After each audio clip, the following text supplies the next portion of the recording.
Bien, entonces vamos a estar utilizando Classroom para esta materia, la primera de geografía.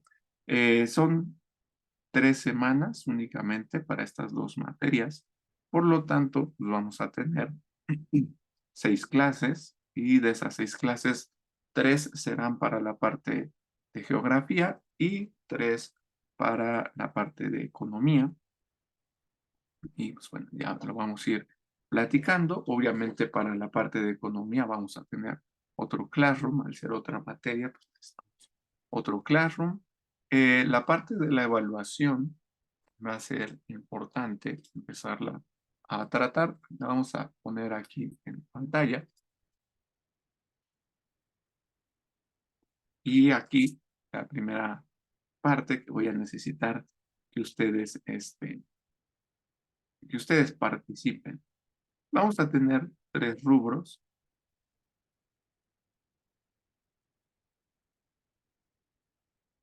que es asistencia, examen y trabajo. Por parte de la coordinación, pues saben que la asistencia tiene que ser del 20%.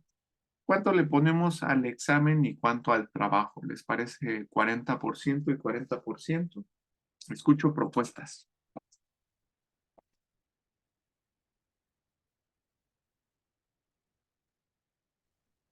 ¿Cuánto es de asistencia? ¿El 20? Ujú.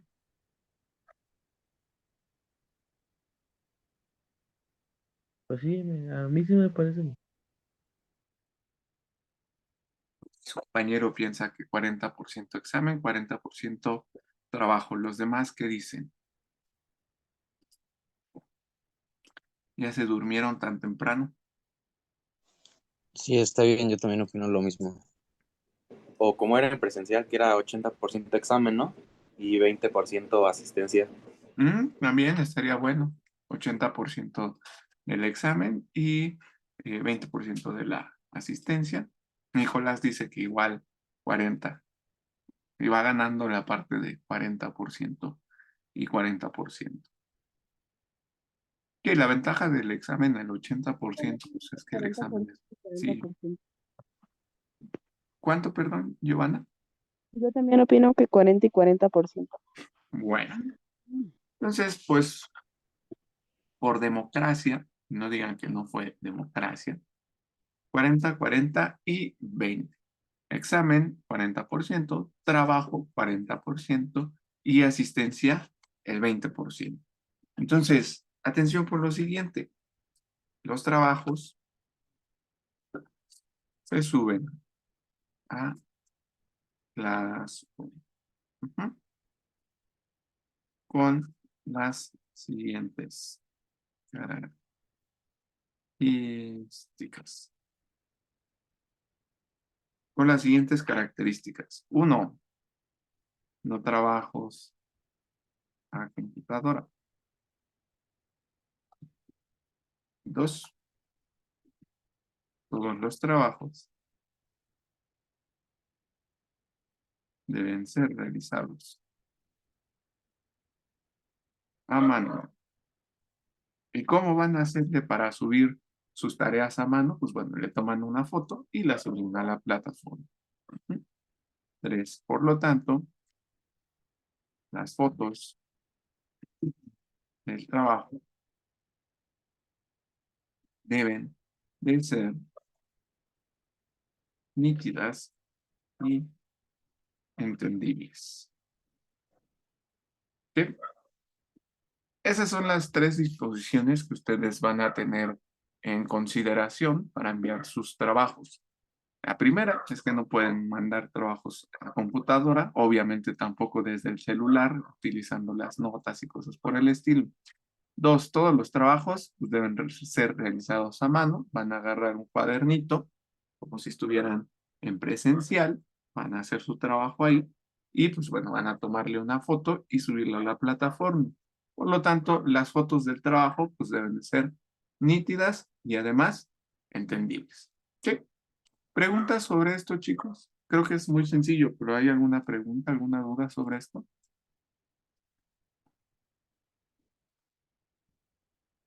No, Profe, Ok, excelente.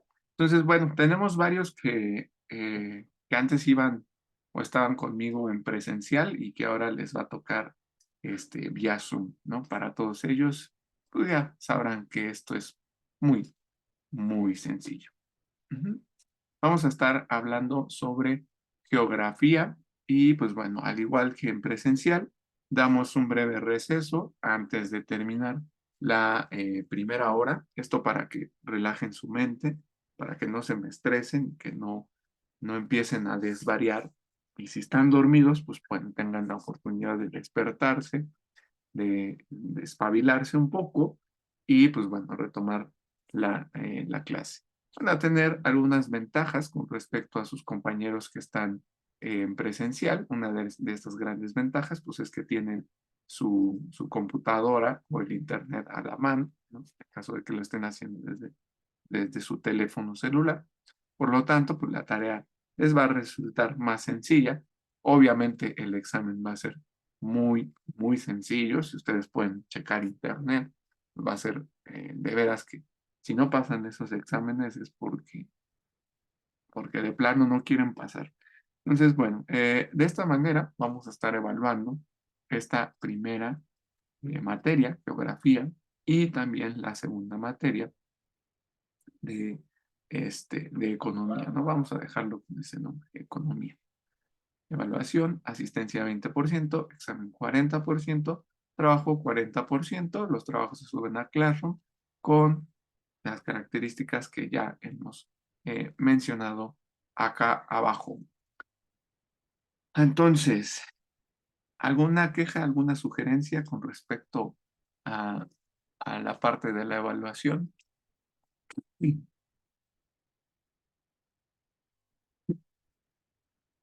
Preguntas.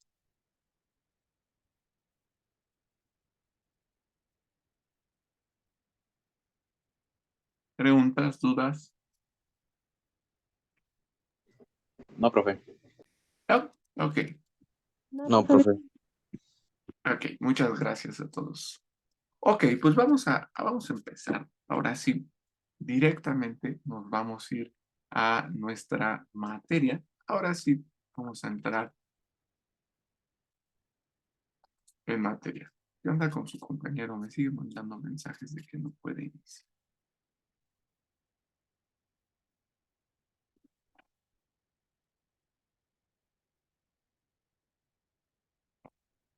A ver si se puede unir un poquito más. Adelante. Vamos a compartir de una vez la pantalla en este momento. Ya tendrían que estar viendo por ahí la pantalla, ¿no? Esta es una serie de diapositivas que les voy a pedir que no copien textualmente. Es más, yo sé que muchos de ustedes ni siquiera van a copiar, le van a decir, ah, sí, está bien padre, y ya.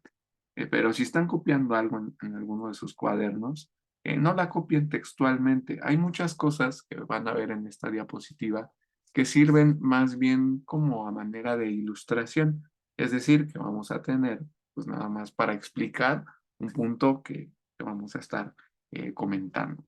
Entonces, bueno, geografía. Estas palabras o estos dos vocablos griegos. Por un lado, geo o geos, que quiere decir tierra.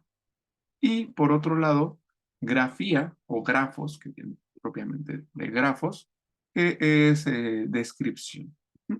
Pero una descripción escrita, podríamos decir, descripción escrita o descripción palpable, de cierta manera. Es interesante siempre empezar con los vocablos griegos porque, bueno, a partir de ellos vamos a poder hablar justamente de lo que significan todas estas cosas. La geografía, entonces, dicho propiamente, es el estudio o la descripción de la Tierra.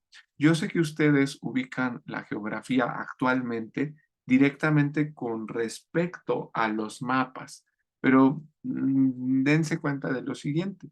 Los mapas no es otra cosa más que una representación, es una grafía, ¿no? Es un grafo, una escritura, es un dibujo.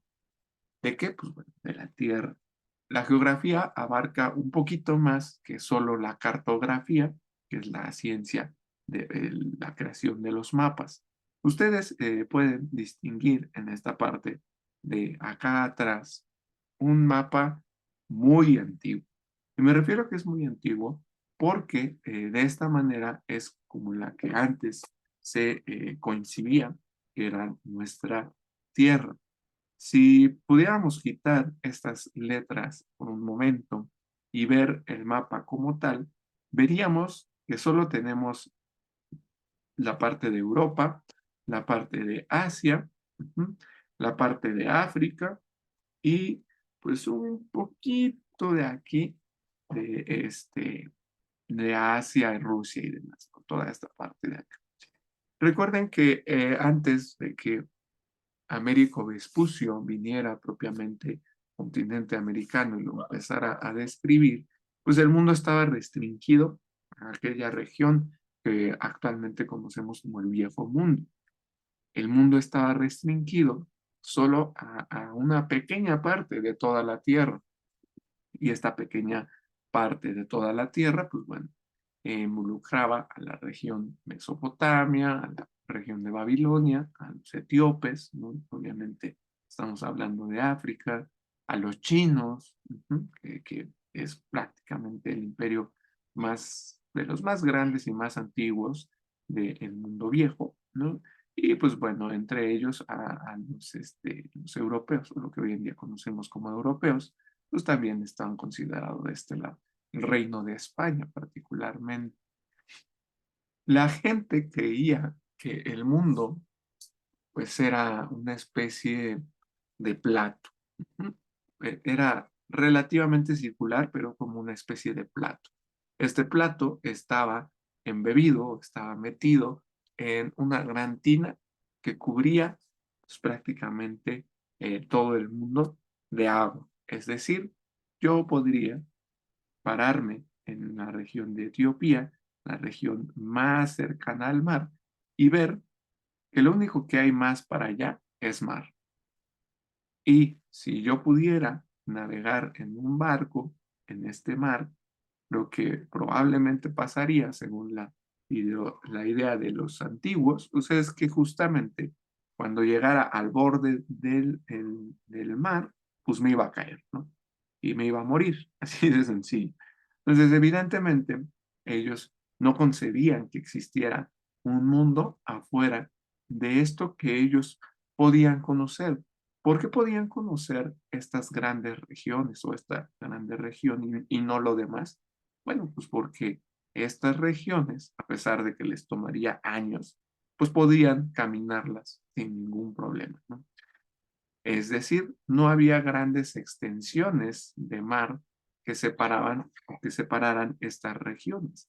Teníamos una idea de que el mundo era de esta forma. Y como no podíamos ver más allá de esta parte, pues bueno, pensábamos que aquí se terminaba el mundo en una especie de plano. Sin embargo, pues vamos a ver que los mesopotamios, que los antiguos eh, chinos, no son los únicos ni los primeros que van a empezar a representar pues, justamente a la Tierra.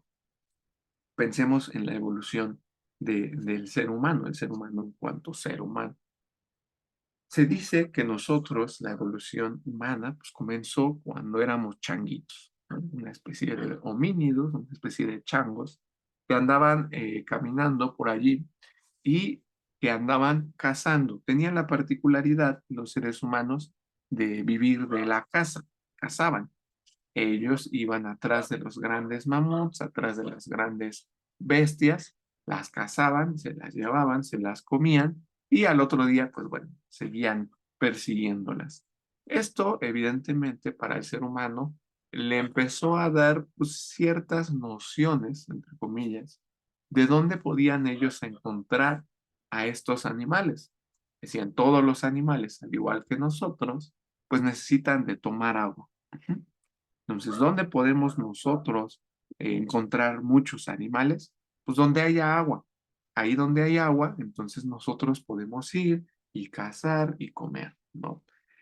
Posteriormente de la evolución se da lo que conocemos como sedentarismo, es decir, el ser humano dejó de perseguir a esos grandes animales. De hecho, se piensa que dejó de perseguirlos pues porque se los había terminado de comer. Y los dejó de perseguir y se estableció en un lugar donde posteriormente va a desarrollar lo que conocemos como agricultura. Se piensa que estas regiones en donde el ser humano se empezó a establecer, pues eran regiones que tenían mucha relación con el agua. El agua, este líquido vital, no solo le servía al hombre para beberla, también le servía para identificar justamente dónde los animales iban y tomaban, donde los animales podían estar relativamente cerca de ellos, ¿no? Y donde les fuera obviamente más fácil cazar.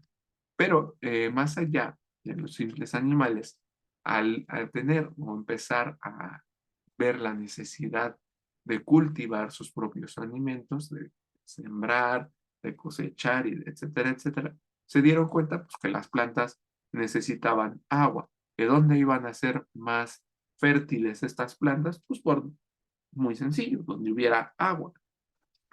Teniendo esto en consideración, estos seres humanos entonces ya estaban en lugares, en regiones que les permitieran una vida relativamente sencilla. Y esto mismo aportó a que el ser humano empezara a desarrollarse no solo en cuanto a habilidades, en cuanto a la caza, sino también hacia lo que hoy en día conocemos como la razón, hacia el pensamiento. El ser humano dice, a ver, empezó a llover, pues vamos a meternos a una cueva. Para nosotros esto puedes decir, pues eso es muy lógico, eso es muy obvio. Si está lloviendo, protégete de la lluvia porque te vas a mojar y si te mojas te enfermas. Si te enfermas, pues te puedes morir, ¿no? Entonces, los seres humanos en este punto, recuerden que no tenían tan avanzado el razonamiento, pero se dan cuenta de que si se meten a una cueva, se pueden proteger de la lluvia, pero no solo de la lluvia, también de los animales que en este momento los cazaban. El ser humano resultó ser cazado por animales, ¿no? Posteriormente, con la evolución ya de la técnica del fuego, entonces el ser humano se da cuenta de que además de que una cueva le va a proteger de los animales, le va a proteger de la lluvia, le va a proteger del frío, también va a proteger al fuego. Ojo con esto.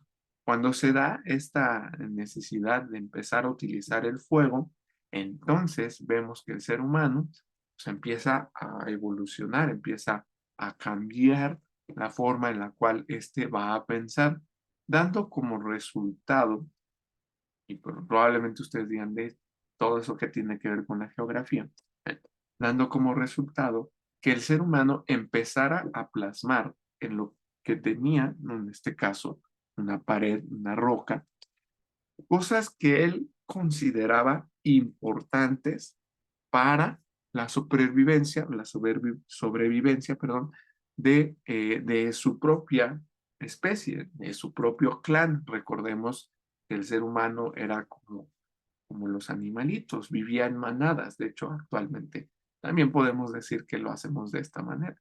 Entonces, un clan debería de sobrevivir. ¿Cómo le hacemos? Metemos a una cueva y en esa cueva vamos a empezar a hacer grafos, vamos a empezar a hacer dibujos. Estos dibujos van a ilustrar cosas que van a ser importantes para nosotros.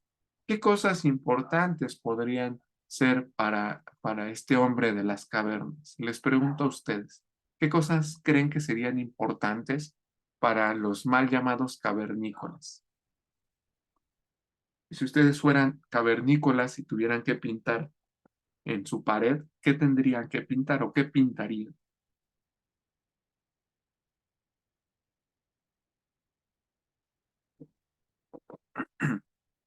Nosotros mismos, Ok, a ustedes mismos, ¿qué más?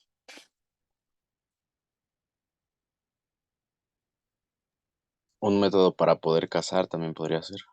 Excelente. Entonces, nosotros mismos, ¿para qué? Para identificarnos, ¿no? Somos el clan Alfa Lobo o lo que ustedes quieran, ¿no? La película de Shrek.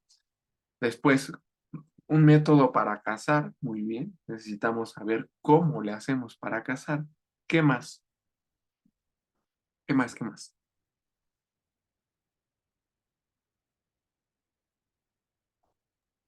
A lo mejor un camino para llegar a cierto lugar. Ahí diste justo en el clavo, Aurelio. Un camino para llegar a un punto específico. Las pinturas rupestres empiezan a tener representaciones de elementos físicos. Es decir, si nosotros, seres humanos, para nosotros es importante saber que los mamuts van a tomar agua al lago que está allá en la esquina, pues ¿qué necesitamos ver? Cómo llegar al lago que está allá en la esquina, ¿no? Y bueno, una de las principales cosas que empezaron a dibujar, pues precisamente era los lagos, las montañas, los valles, las concentraciones de los mismos animales, ¿no? Muy importante, como decía Rogelio, cómo cazar a esos animales y posteriormente algunas ideologías. Esto es muy importante porque propiamente el hecho de hacer un dibujo, piénsenlo ustedes por un momento, el hecho de hacer un dibujo es una gran representación, no solo de un borrego o de un venado, sino también de un concepto. Y esta parte del concepto es sumamente importante. Para que nosotros podamos entender un concepto, lo debemos de conocer. Y aquí entonces vamos a empezar a hablar, ahora sí, sobre la importancia de la geografía. ¿Por qué creen que es importante? Bueno, en el principio de los tiempos, el ser humano va a buscar su alimento recorriendo los diferentes sitios en los cuales van a desarrollar sus actividades. En estos sitios se van a encontrar animales, agua y particularmente dónde pasar la noche. Estas cosas son fundamentales para la supervivencia de los clanes. Ahora, la representación de estos sitios en soportes, ¿a qué nos referimos a un soporte? Nos referimos a un lugar en donde yo puedo dibujar que fueran útiles para regresar a dichos lugares es fundamental para los seres humanos. ¿Cómo le hago yo para regresar a donde está mi clan? ¿O cómo le hago yo para regresar en donde están los peces que yo necesito cazar? Evidencia de esto, pues bueno, las cavernas. Aquí he puesto una pintura rupestre, no tengo muy claro el dato justo de dónde es, pero pues bueno, podemos ver algunas representaciones. Estos de acá, estos señorcitos que parece que están bailando, pues son justamente una población o un clan, una manada, si quieren verlo así. Y pues tenemos la representación de la manada, ¿no? Hagan cuenta que este es el escudo de la manada. Tenemos aquí, interesantemente, una especie de ondas. Las pueden ustedes percibir así. Estas ondas, además, son un pez. Es una especie como de pez serpiente o algo por el estilo. Ustedes pueden ver una cabecita aquí y la cola de este pez de este lado. ¿Qué quiere decir entonces? Pues bueno, que aquí hay agua. Tenemos un par de personas que están aquí como bailando hacia el pez. ¿Qué quiere decir? Quizá no lo podemos entender en un primer aspecto, pero lo que están haciendo es pescando, ¿no? Así de sencillo. ¿Qué quiere decir? Estas personas pescan aquí. ¿Para qué? Pues para llevárselo a su clan. ¿En dónde estará el lago? Estará cerca del clan, evidentemente. Otra de las cosas que vamos a ver y vamos a empezar a platicar en unos momentos más, pues es justo la interacción que tienen los fenómenos físicos con las famosas deidades, porque además de que este gran pescado representa el agua, muy probablemente también represente un dios. Aquí van la carita, se parece a Quetzalcóatl, ¿no? El dios de la serpiente emplumada. Y pues por acá tenemos una figura un tanto extraña, un ojo o algo que parece como un sol. Ujú. Entonces vamos a tener representaciones de cosas físicas, un clan, agua, un dios, representaciones místicas podríamos decir, y una representación que nos va a dar identidad. Ujú. Esta cosa de acá. ¿Para qué le servía esto a los antiguos? Pues bueno, para poder ubicarse.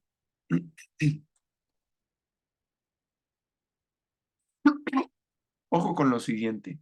La representación del mundo, como va a estar distribuido en los diferentes aspectos del mundo, no solo se va a dar en las cavernas, se va a desarrollar también, gracias, en todas las civilizaciones humanas.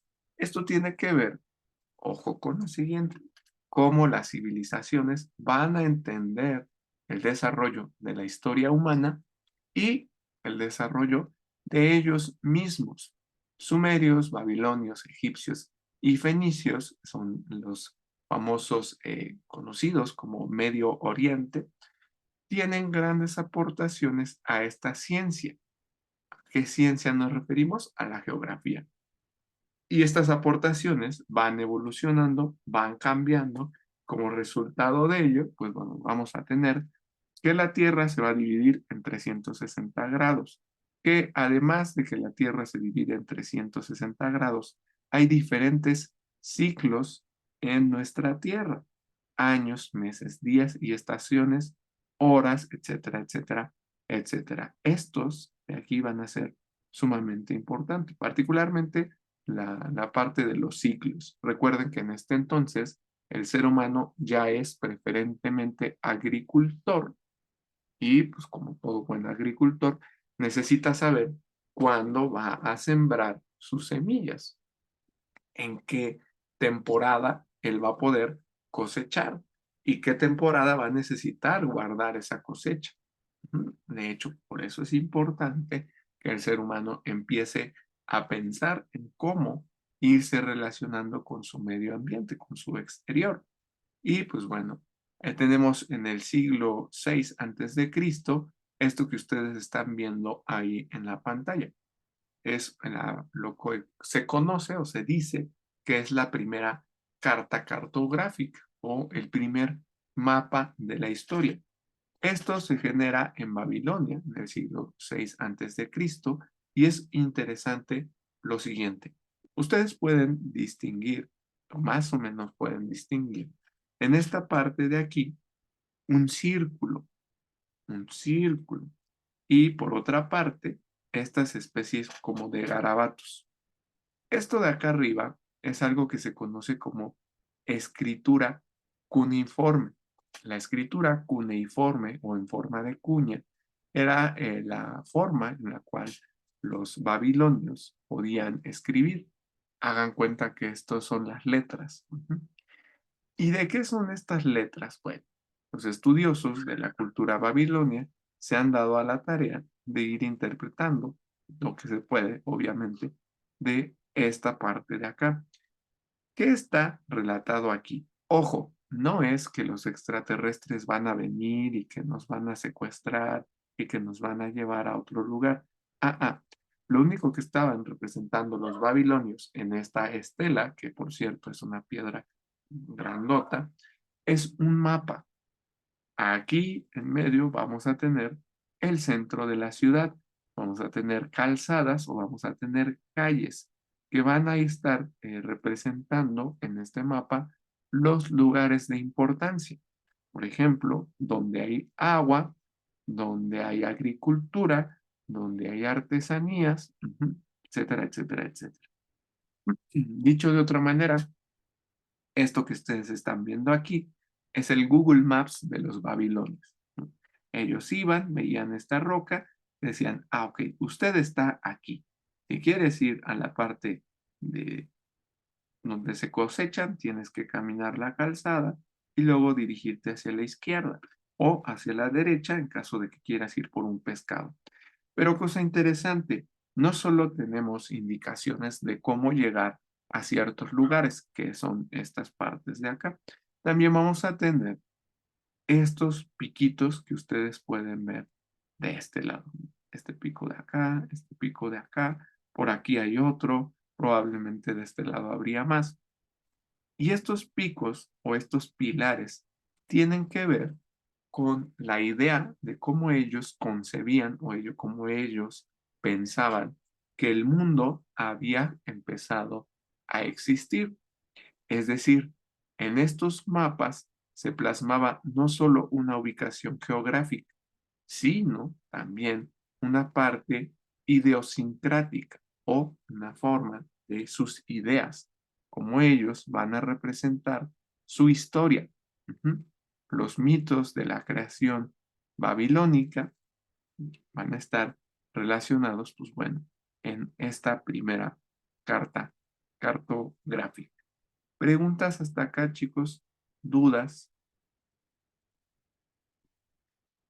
No, profe. Ok. No. No, profe. Bien, entonces los babilonios, al igual que los sumerios, se distribuían en una región que era conocida como la Mesopotamia. Mesopotamia quiere decir entre ríos. Si ustedes quisieran más o menos conocer en dónde estaban estos babilonios, estos sumerios, pues es lo que hoy en día conocemos como Turquía, como Irak, como Siria. Por cierto, ahora está muy en boga, tristemente en boga, Turquía por la situación que están viviendo con respecto al terremoto, ¿no? Cerca de 6.000 personas se murieron porque la tierra se movió. Entonces, bueno, en esa región es Mesopotamia, quiere decir entre ríos. Vamos adelante, vamos a hablar de estos ríos muy particularmente. ¿Preguntas hasta acá, chicos? ¿Dudas? ¿No?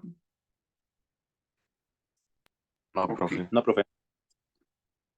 Bien, si no hay dudas, si no hay preguntas, vamos a pasar a un breve descanso, unos minutitos. Vamos a dar de aquí a las 9 de la noche. Esto para dejar que mi garganta descanse un poquito. Como bien saben, estuve por ahí enfermo de COVID y todavía pues, no termino de recuperarme, digamos, al 100, ¿no? Entonces, bueno, vamos a dejar por aquí un poquito de música. Vayan a relajarse unos minutos. Retomamos nuestra clase a las 9 de la noche. Déjenme. Pregunta para ustedes. Este libro dice geología. ¿Cuál creen que sea la diferencia entre la geografía y la geología?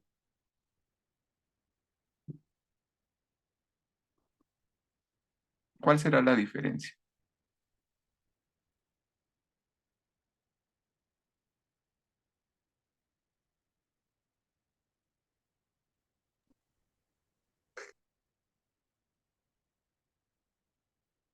Me voy a poner acá efectos de audio, ¿no? Vamos a poner un grillito haciéndole cri-cri, cosas por el estilo. ¿Cuál será la diferencia entre la geología y la geografía? La geografía es como de los mapas, ¿no? Y la geología es como de que estudia otra cosa, pero no me acuerdo qué. Otra La, cosa, pero no mapas. la geología estudia la creación de la Tierra, el cómo está formada por los materiales, minerales y demás composiciones. ¿Y la geografía?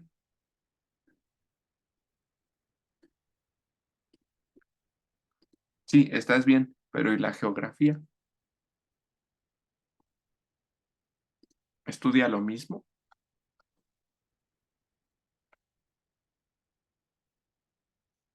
Porque La geografía dijimos que la estudia geografía era la descripción de la Tierra y lo que tú me dices es más bien con respecto a los materiales, ¿no?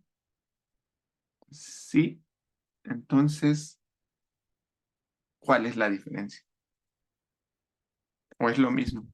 ¿Será lo mismo? no es lo mismo. La geografía estudia la ubicación de cada región o cada país o continente. Ujú. Ubicación nada más. No, también pueden ser climas. Ok. Climas. ¿Qué más? ¿Qué más se les La ocurre? geología será como estudiar lo de la evolución del planeta, ¿no? De las rocas y todo eso. Ujú. ¿Y la geografía?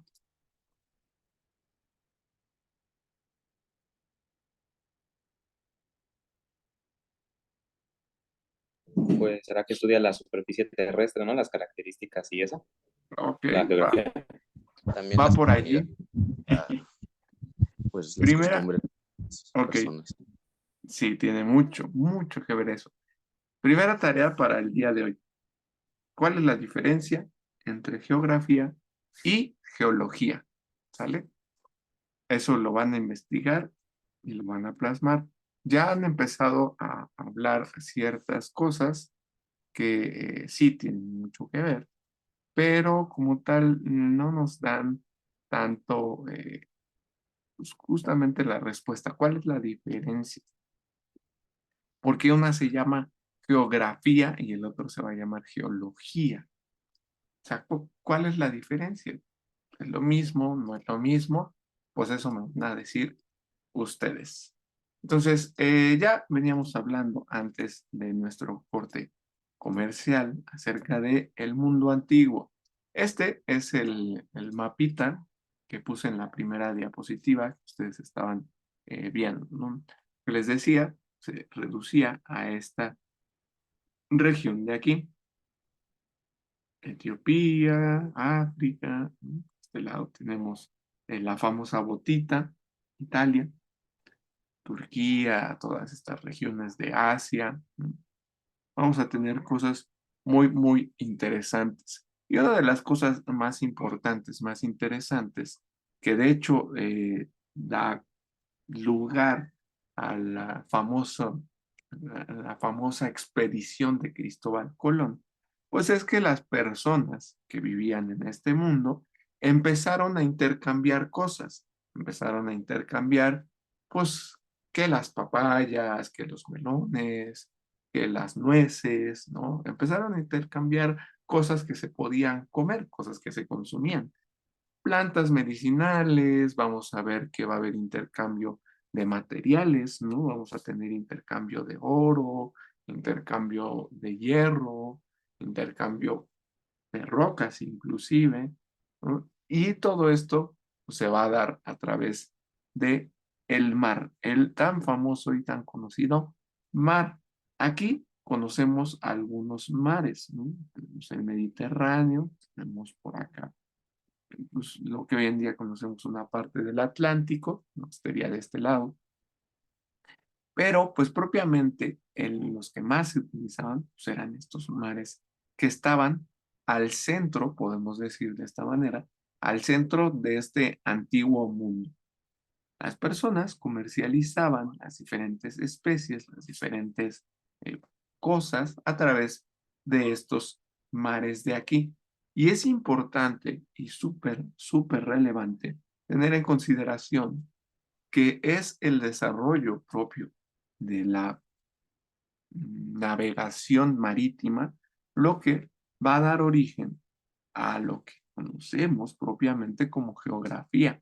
Es decir, las personas buscaban medir la distancia en el mar. Quizá para nosotros actualmente esto sea un tanto bobo, pues yo abro el Google Maps y le pongo medir distancia y puedo saber perfectamente hacia dónde ir o hacia dónde no ir. Pero pensemos que en este momento pues no tenían el Google Maps. Y una de las cosas que ellos solían hacer pues era embarcarse. Subían a los barcos, navegaban por cierto tiempo y durante ese tiempo, pues bueno, intercambiaban cosas. De hecho, por eso les puse al principio canciones de piratas y cosas por el estilo.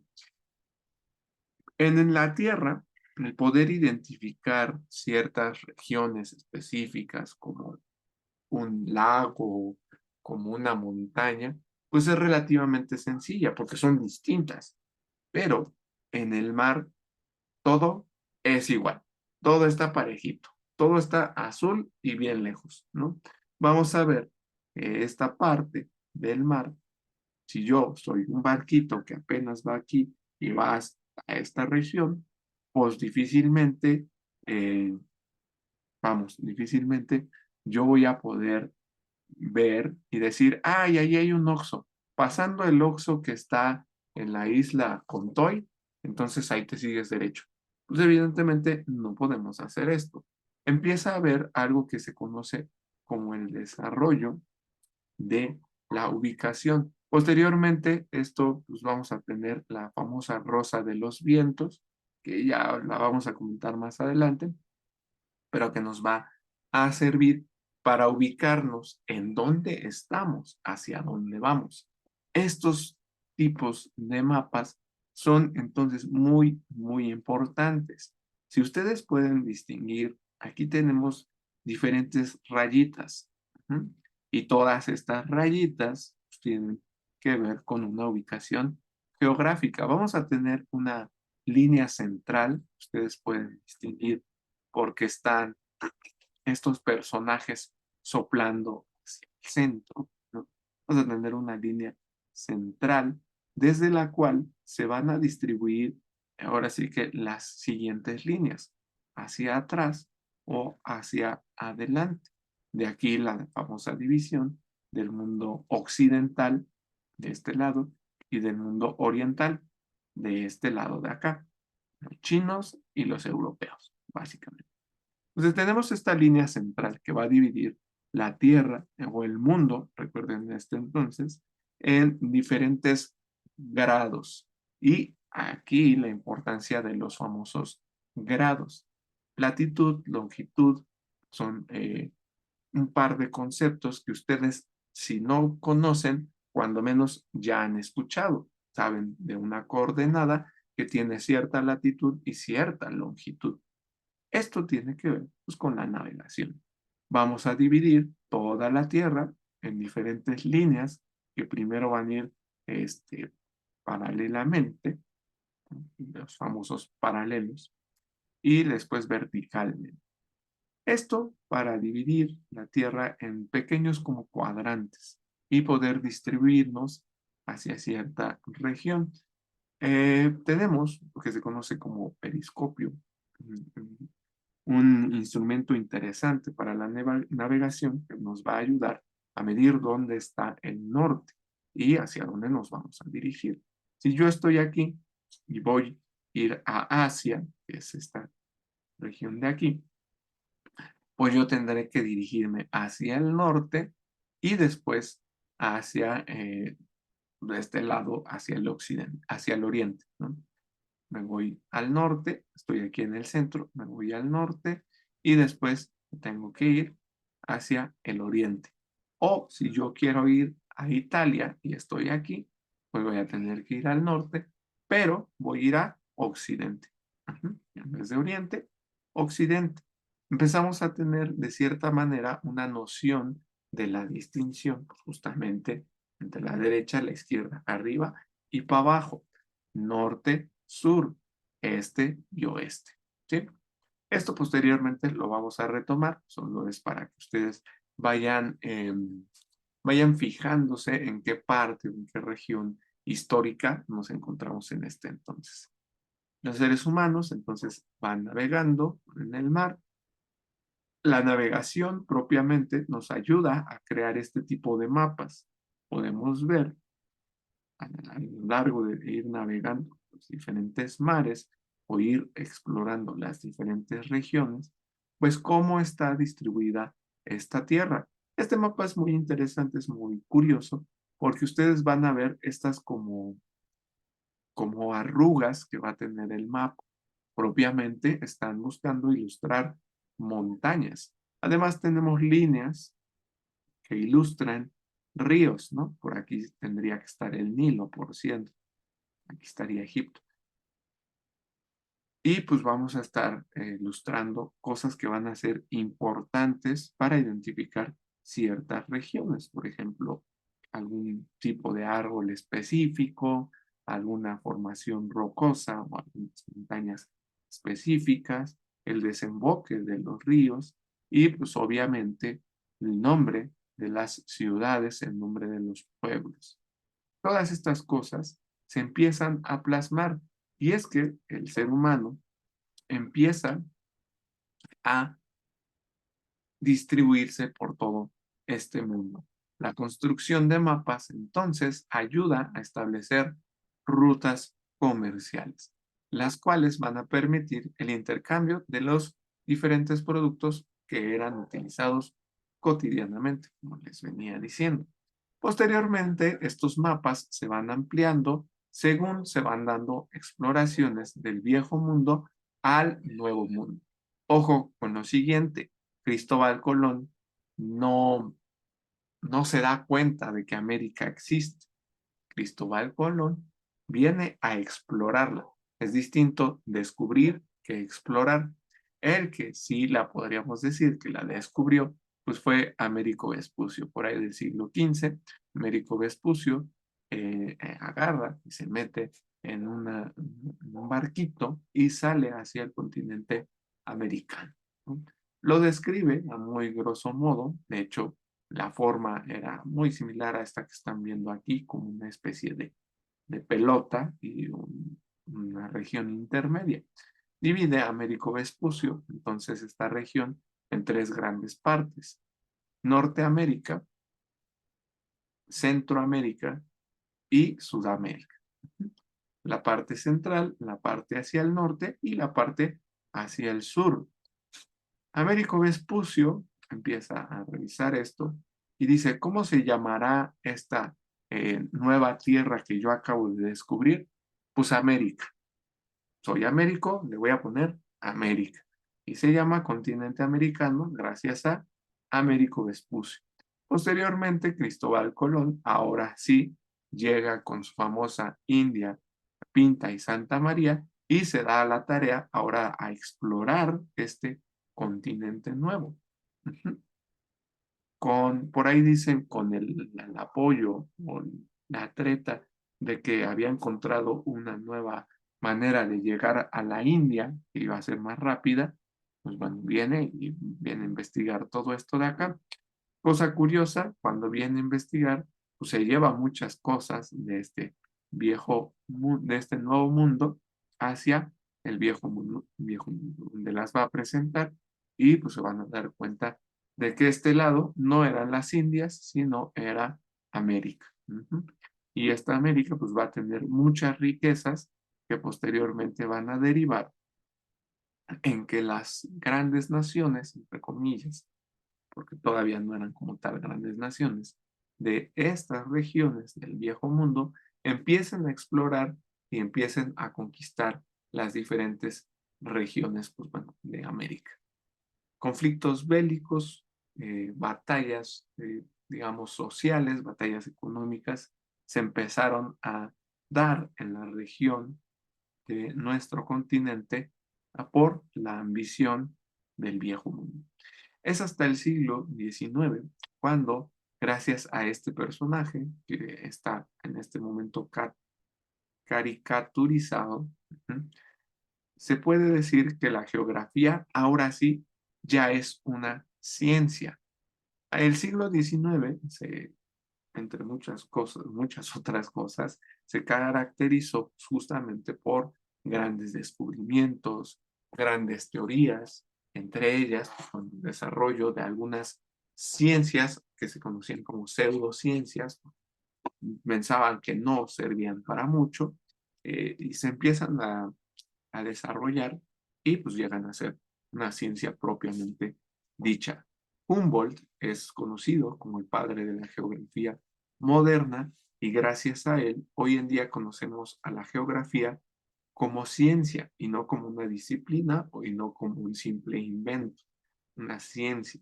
Como toda ciencia, la geografía se va a valer de métodos para llegar a la respuesta de una pregunta esencial. La pregunta esencial de la geografía va a ser cómo está distribuida la Tierra. Vamos a tener entonces, derivado de esa pregunta, pues diferentes aspectos que vamos a necesitar indispensablemente estudiar para darnos cuenta de cómo es que esta Tierra funciona. ¿Y para qué nos sirve entonces la geografía? Bueno, para investigar nuestra superficie terrestre. Además, investigar la relación y evolución de los elementos humanos y los elementos naturales, así como estos se van a relacionar. Obviamente, pongan atención con esto. La geografía tiene mucho que ver con la historia, porque la geografía va a estudiar hechos y fenómenos geográficos propios de la Tierra que han servido para beneficio humano o fenómenos derivados de las actividades humanas, como las grandes migraciones de los mastodontes y otras cosas por el estilo. Tenemos entonces dos grandes conceptos que ustedes tienen que ir pensando y se tienen que ir grabando. El conocido hecho geográfico y el fenómeno geográfico. Al hecho geográfico lo vamos a considerar como algo relativamente permanente dentro de la superficie de la Tierra, es decir, el mar, algunos ríos, continentes, islas, cosas que no cambian o que cambian, pero en un transcurso muy largo de tiempo, cosas que difícilmente nosotros como seres humanos podríamos ver cambiar. Un hecho geográfico es que existe el Popocatépetl, o que el Popocatépetl es más pequeño que, no sé, se me ocurre que el Pico de Orizaba o que el Everest, ¿no? Ese es un hecho geográfico. Por mucho que pase el tiempo, el Popocatépetl no se va a hacer más grande que el Everest, obviamente con respecto al nivel del mar. Jamás en la vida va a ser más grande el Popocatépetl que el Everest. Son cosas distintas. Es un hecho geográfico. Tampoco podemos decir que de la noche a la mañana el mar Atlántico va a desaparecer, se va a congelar. No lo podemos decir. No es un hecho geográfico. Un hecho geográfico es un elemento permanente de nuestra superficie. Por otra parte, tenemos los fenómenos geográficos. Estos de acá son importantes porque los fenómenos geográficos, a diferencia de los hechos, se pueden dar de un segundo a otro, de un año a otro año. Por ejemplo, la erupción de un volcán, un terremoto, un huracán, la creación de una presa por el ser humano. Todos estos procesos van a suceder en los hechos geográficos. Es decir, si yo veo que empieza a hacer erupción el Kilauea, pues puedo pensar que a lo posterior vamos a tener una nueva isla. El fenómeno geográfico está directamente relacionado entonces con los hechos geográficos.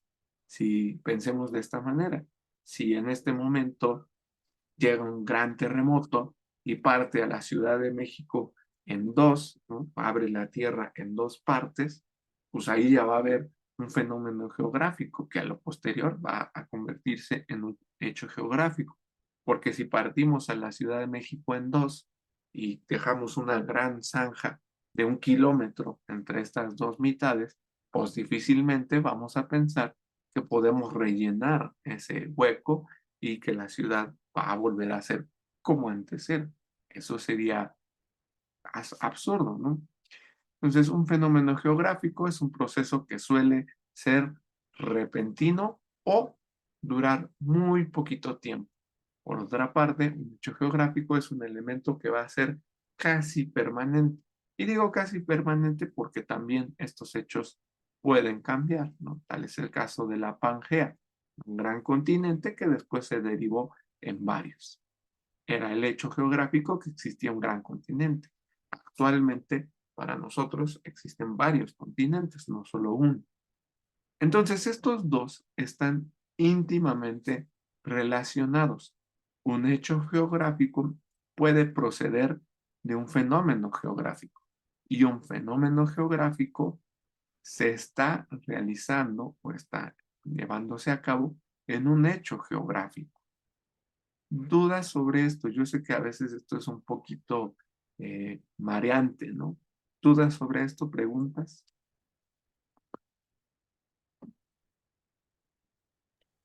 La ¿Dudas? creación de presas no sería un hecho geográfico.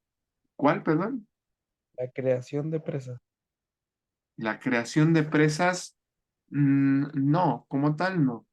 Quizá para nosotros una presa tarde mucho en crearse, pero si nosotros lo vemos ante, por ejemplo, la creación de un mar o la creación de una isla, pues es un segundo.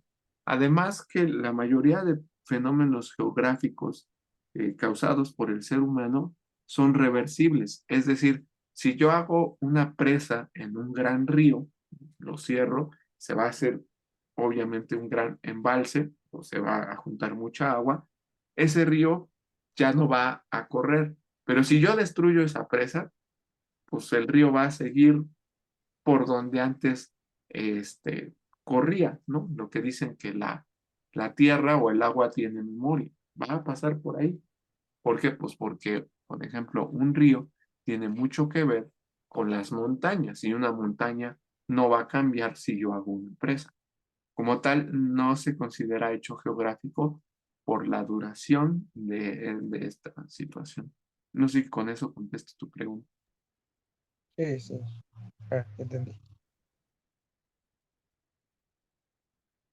¿Alguien más? ¿Alguna otra duda? ¿Preguntas? ¿Dudas?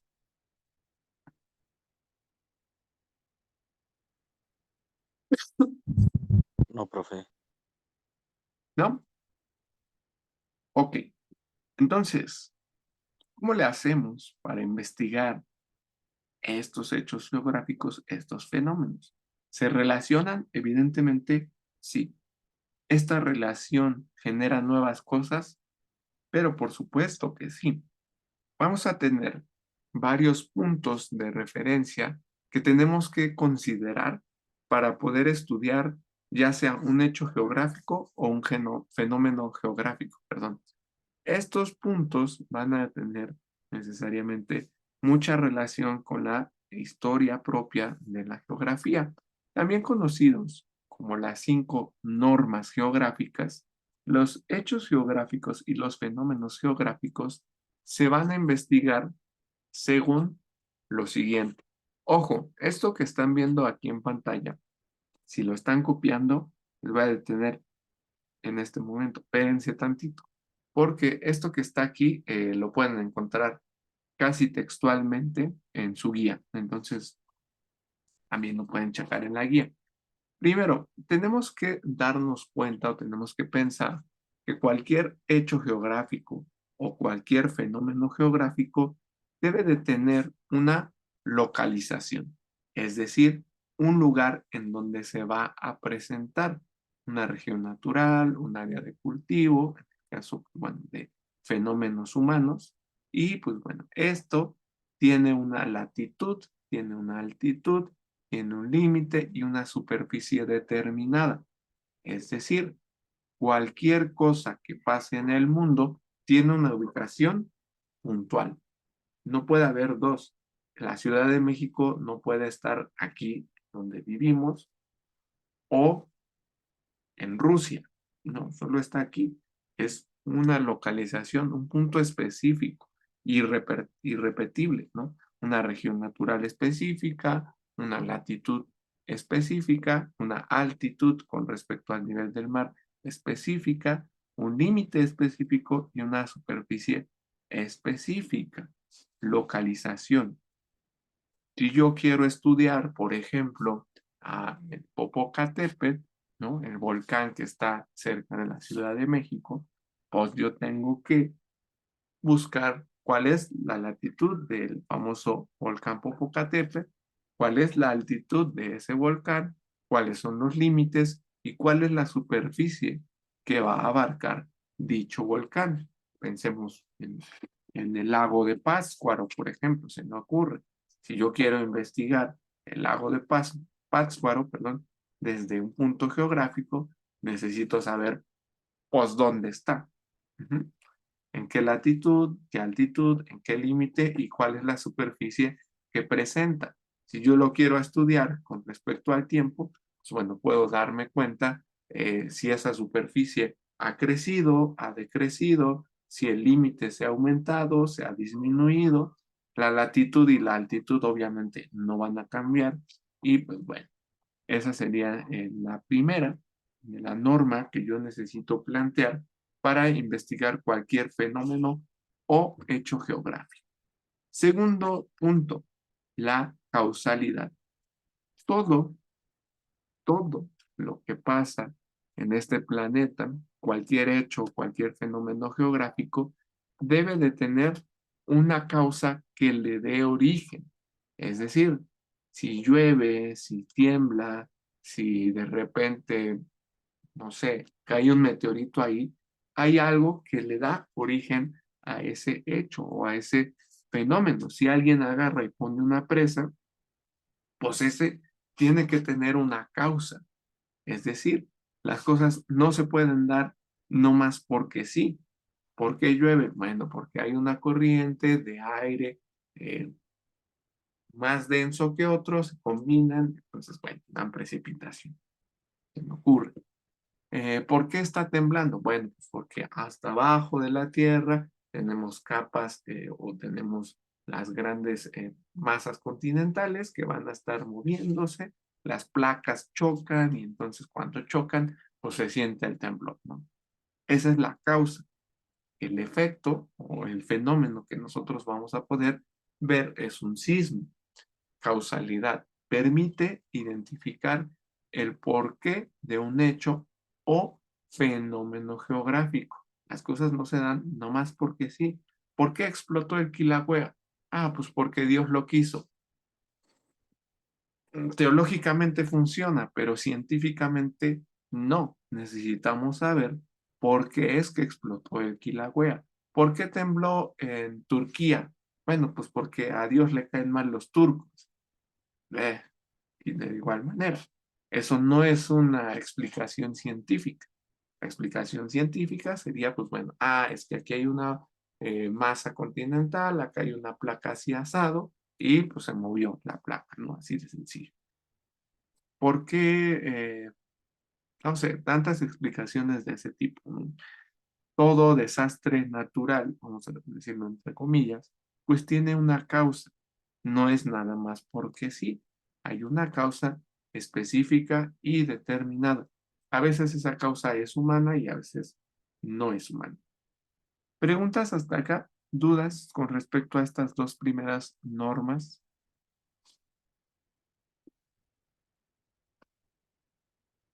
¿Preguntas?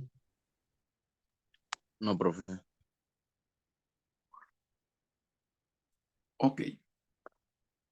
Siguientes tres. Comparación o analogía. Desarrollado por este señor Carl Richter, por ahí le suena esa palabrita, y Vidal-Lablanche, consiste en establecer semejanzas o diferencias entre un hecho o fenómeno estudiado con otro, esto localizado en otras latitudes del globo. Pensemos nuevamente en los sismos, esto está muy relacionado con Ritter. Los sismos, nosotros sabemos que se dan por el movimiento de las placas tectónicas. Estas placas tectónicas chocan y se pueden meter una abajo de la otra o pueden chocar y subirse, ¿no? Por decirlo de alguna manera. ¿Cómo sabemos eso? Bueno, no solo por la geología, que ya lo hemos empezado más o menos a platicar, sino porque también ha pasado en otros lugares de la Tierra. Podemos dar una analogía, como el gran temblor que se vivió en México en el 2017 o 19, no me acuerdo cuándo fue. De la misma manera se da en Turquía. Entonces hay una semejanza, hay una analogía, hay una comparación. De hecho, Por ahí tiene mucho que ver la famosa escala de Richter, ¿no? La escala de Richter. Esta escala que nos ayuda a medir, pues justamente comparando los movimientos telúricos. Este se mueve mucho y este también se mueve igual, entonces vamos a decir que este es un 8. Este se mueve menos, entonces este es un 8 y este es un 6. Cosas por el estilo. Vamos a comparar los diferentes fenómenos y con base en esa comparación vamos a poder establecer alguna semejanza o alguna diferencia. Esto a veces es un poco difícil porque muchos de estos procesos, pensando en los fenómenos geográficos, muchos de estos fenómenos geográficos son difíciles de predecir. Es decir, a pesar de que yo sé que el volcán de Colima está en constante erupción, yo no puedo saber si ese volcán en 5 minutos va a estallar. No lo puedo determinar. ¿Lo puedo comparar con otros volcanes que están en erupción? Pues claro que sí. Pero como tal, no puedo decir puntualmente, mañana va a caer ceniza del volcán de Colima. No lo puedo saber. Esa es quizá un poco la dificultad del estudio de algunos fenómenos geológicos. Y ahora, si un fenómeno geológico es difícil de explicar, que es un fenómeno geológico, algo muy pequeño en el tiempo, imagínense un hecho geológico. Pues es mucho más complicado de explicar. Es decir, yo no puedo decir, el día de mañana la Tierra se va a volver a separar y estos continentes que hoy en día conocemos se van a hacer 6 en vez de 5 o en vez de 8 van a haber 10. No lo podemos saber. ¿Por qué? Pues porque es un proceso que lleva muchísimo, muchísimo tiempo. ¿Podemos compararlo? Claro que sí, pero no lo podemos saber. Lo que sí podemos hacer es correlacionar diferentes fenómenos. Planteado por James Bruns, vamos a ver que algunos fenómenos geológicos tienen relación con otros elementos o otros fenómenos geográficos. La lluvia con el calor. Cuando llueve y está haciendo mucho calor, pues se dice que la humedad aumenta y esto nos provoca a nosotros una sensación de mayor calor, perdón. Cuando sopla mucho viento y acaba de llover, pues vamos a sentir humedad. Cuando llueve mucho, pues voy a poder cultivar ciertos vegetales, ¿no? Todos los fenómenos tienen relación con otros fenómenos, es decir, todos los hechos deben de ser estudiados como un todo, como un todo. No puedo yo estudiar la lluvia nada más porque sí. Si quiero estudiar la lluvia, tengo que estudiar también la presión, también el viento, también la humedad, etcétera, etcétera, etcétera. La temporada en la cual se da y todo esto. No puedo aislar un fenómeno específico y buscar estudiarlo tal cual el fenómeno. Tengo que ver que está relacionado con muchas, muchas otras cosas. Otro de los puntos importantes que vamos a necesitar para toda investigación dentro de la geología, perdón, dentro de la geografía, es la evolución. Es decir, todo va a cambiar, todo va a cambiar. El tiempo va a hacer que exista más lluvia o exista menos lluvia. El cambio climático va a provocar que los climas sean distintos. El hecho de que haya más humanos va a darnos como resultado de que vamos a tener menos agua, ¿no? Es decir, todo está en constante transformación. Esta transformación tiene como principal agente de cambio, como principal factor de cambio al ser humano y propiamente a la naturaleza. Hoy en día sabemos que existe el cambio climático, podemos saber estamos en una especie de calentamiento global y, pues bueno, si nosotros vamos estudiándolo, veremos que esto no es la primera vez que pasa y probablemente tampoco es la última vez que pasa. ¿Qué es lo que cambia? Pues bueno, nosotros como seres humanos lo hemos acelerado. Entonces, evoluciona. Todo cambia. Ya lo decía un famoso griego, un hombre no puede bañarse dos veces en el mismo río. El río va a cambiar, las cosas van a cambiar y tenemos que tomar en consideración estos cambios para estudiar un fenómeno o un hecho geográfico determinado. ¿Preguntas hasta acá, chicos? ¿Dudas?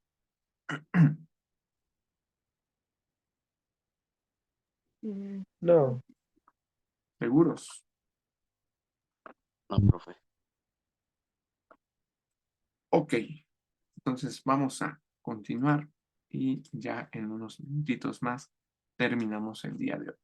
Tenemos varias partes dentro de la geografía. Hoy vamos a estar hablando de dos grandes partes. Por un lado, la geografía física y por otro lado, la geografía humana. Según esto, según estas palabras, perdón, ustedes ya estarán relacionando pues que la geografía física tiene que ver con cosas físicas y la geografía tiene que ver con cosas humanas. Estas dos grandes partes de la geografía se dan o se dividen gracias pues justamente a que algunos fenómenos son directamente causados por la naturaleza y otros fenómenos van a ser directamente causados por el ser humano. Por una parte, la geografía física nos va a ayudar a estudiar los elementos naturales, los elementos orgánicos o los elementos inorgánicos y además, pues, ¿qué va a conformar a dichos elementos? ¿Dónde creen que entre entonces esta parte, la geología? En la geografía física. Como bien dijeron, tiene que ver con las piedras, con las rocas, entonces entra dentro de la geografía física.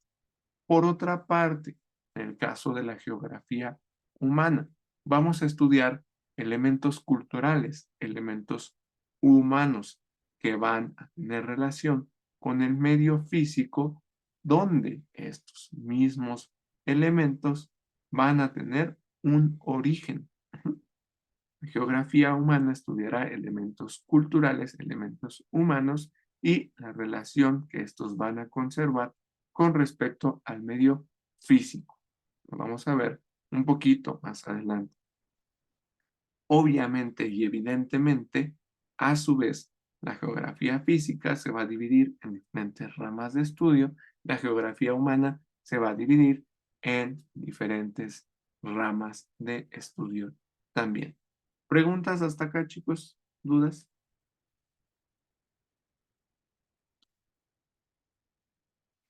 No, profe. Ok. Bueno, el día de hoy vamos a detenernos hasta acá. Vamos a parar.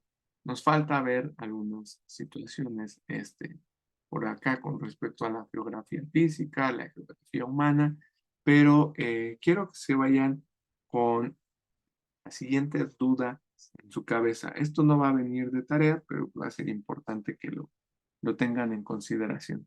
Ah, por cierto, la tarea pues les va a aparecer en el Classroom y ahí va a estar descrito qué es lo que tienen que hacer. Si la geografía nos ayuda al estudio de la Tierra, ¿no?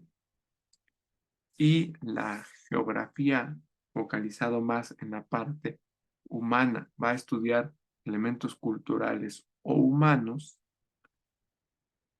¿cómo nosotros como seres humanos podemos cambiar la descripción de esta Tierra? Es decir, pensemos de la siguiente manera. Actualmente nosotros pensamos que nuestra Tierra está, digamos así, compuesta de varias regiones geográficas. Tenemos los continentes. Y si yo les dijera lo siguiente, estoy lanzando un tentempié, evidentemente. Si en la antigüedad se pensaba que la Tierra solo era una pequeña fracción, y hoy tenemos, aparte de esa pequeña fracción, todo el continente americano y los casquetes polares, ¿cómo sabemos, pregunta para ustedes, cómo sabemos que no hay otro continente en esta Tierra, que todavía no descubrimos, ¿no? Porque ustedes nunca han viajado a Rusia, pero saben que existe? ¿Cómo sabemos que no hay otro continente? Y más allá de ello, si nosotros nunca hemos salido del planeta Tierra, ¿cómo realmente podemos saber que nuestra Tierra es una especie de esfera? ¿Por qué no podemos decir que la Tierra es plana? Ojo con lo siguiente, no estoy diciendo que lo sea, pero como nosotros, como simples mortales que no hemos viajado más allá, quizá de la República Mexicana, ¿cómo le hacemos nosotros para realmente saber, pues, que nuestra Tierra no es plana, que es realmente redonda? ¿No será que los satélites que según dicen que mandan, pues, realmente no existen y que nos mienten? ¿Cómo podemos saber la verdad? Se los dejo para que lo piensen. Hasta aquí vamos a dejar la clase del día de hoy. Estoy asignando en un momento ya su tarea en Classroom. Recuerden, únanse al Classroom y bueno, pues, ahí pueden realizar su tarea. Voy a detener ya la grabación